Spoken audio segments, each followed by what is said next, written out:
Welcome to another edition of Community Conversation. I'm Michael Witch for LMC Media, and on screen with me is Liz Clain, the principal of Mamaroneck High School, scheduled to retire in just a couple months, I believe, right, Liz? Yep, a couple of weeks, Mike. That's coming really soon.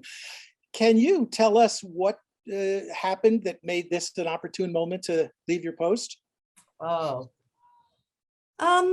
This is my 26th year at Mamaroneck High School. It's my 11th year as principal.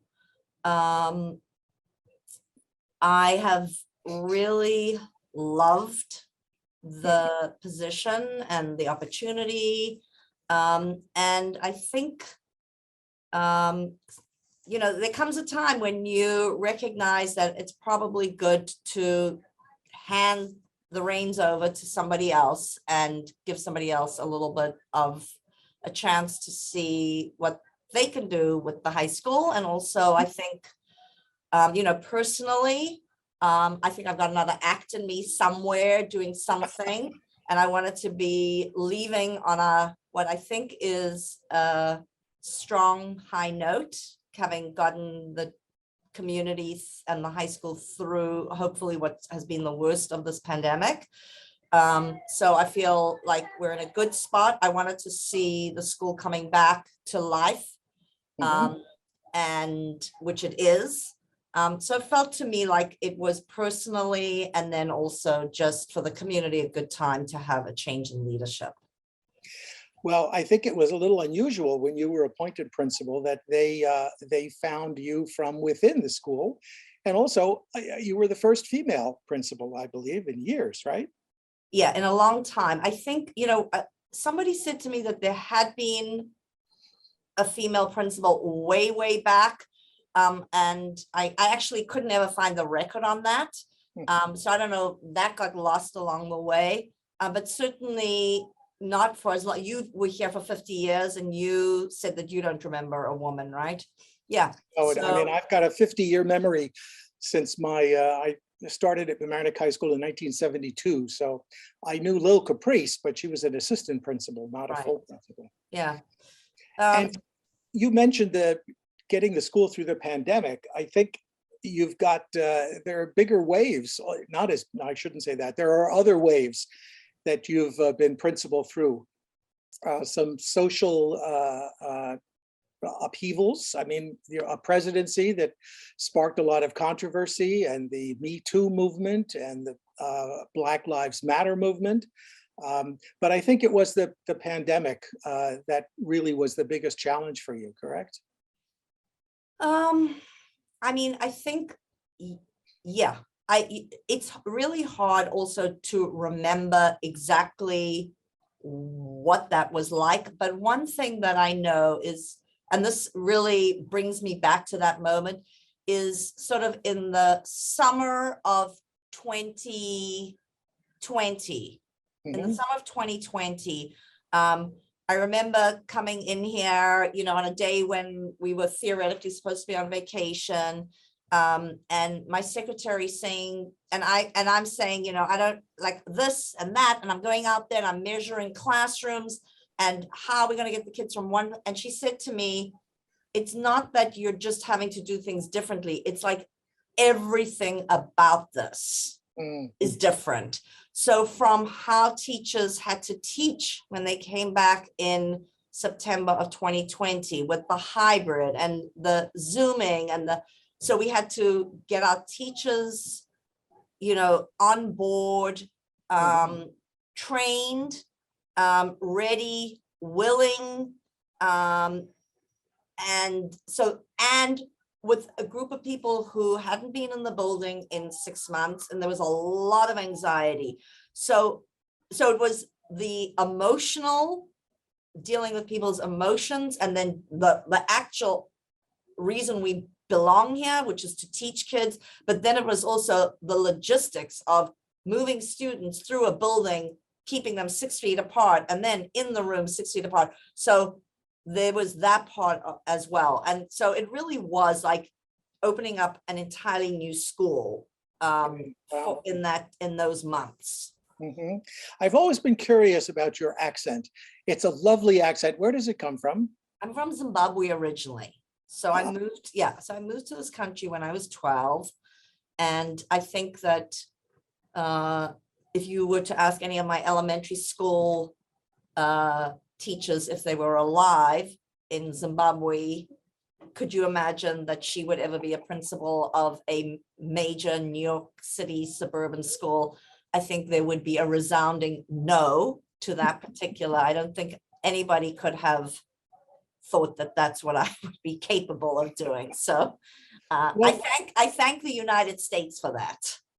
When I met you, you were a teacher in the social studies department, and then you subsequently became a chair.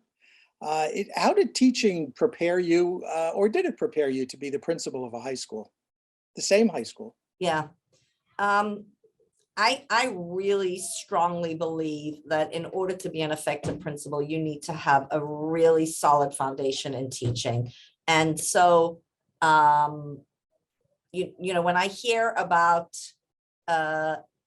places around the country or down the road from us where people are opening schools and they're heading the school with no teaching experience, or they're coming from the business world, or they have 4 years of experience, I sort of cringe, because I think that at the heart of the most important thing I think that a leader of a school does is to move instruction and to ensure that there is good instruction and teaching taking place and learning taking place.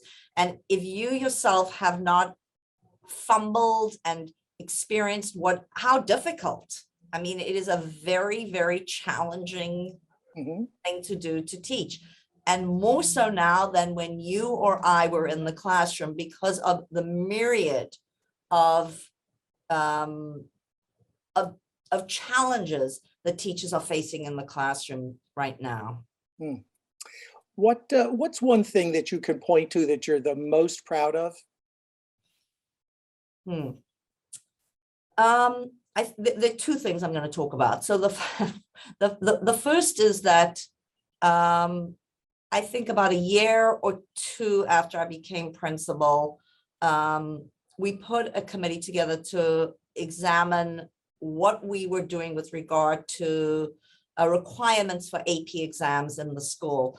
And every department had different requirements, and there were different things happening. Some you needed a 92 average, and then you needed a teacher recommendation, and everywhere you went, it was something different. And one of the things that we know is that taking advanced placement courses is one of a huge significant indicator of the success that a student will have in college. So, and it's actually an AP class or a college level class. And we had all over the place, we had these hurdles for kids. And the research actually indicated that those hurdles were not useful and were preventing students who were perfectly capable of taking those courses. So within 2 years, we got rid of those hurdles. We have increased the number of students taking exams quite significantly. We had 600 exams. We now have over 1,200 exams being taken. And most significantly, one of the things we knew was that students from certain socioeconomic backgrounds, students who were first gen, students of color, were less likely to feel that they were welcome in those classes or belonged in those classes. So the number of those students has increased significantly. And we put supports in place. So we've created something called the MHS Scholars Program at the high school, and that's really targeted to first gen students. So my children who were in AP courses, they had the supports at home. They could ask me a question. They couldn't ask me anything about BC Calc, but in terms of studying, etc., because I'd been to college, I kind of could guide them in certain ways. What we know is that when first gen students don't have those kind of supports, they're at a you know, that hurts them. And so we created this program, which was based upon some research we did coming out of the University of Austin in Texas. And that has been a successful program at the high school. So that's one thing I'm particularly proud of. And the second thing I would say is that the focus on teaching and learning at the high school, and the quality of teachers that we've hired and given tenure to is something I'm extremely, extremely proud of. Okay, in about 30 seconds we have left, you mentioned that you have a third act or a second act. Do you want to give us a hint of what that might be?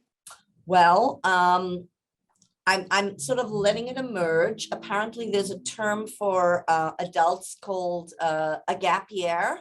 I'm not really taking a gap year because I'm hoping to move straight into some kind of consulting work. And I'm specifically interested in doing leadership work in schools. But I'm also going to do a lot more traveling, and maybe sleep past 5 a.m. It sounds like a wonderful retirement plan, and I wish you well. We all do. It's been delightful knowing you and working with you, and we hope to interview your successor, who also is right now an assistant principal, is she not? Correct. Yeah. We hope to interview her at another edition of Community Conversation. Great. So thank you so much, Liz Clain, and wish you well.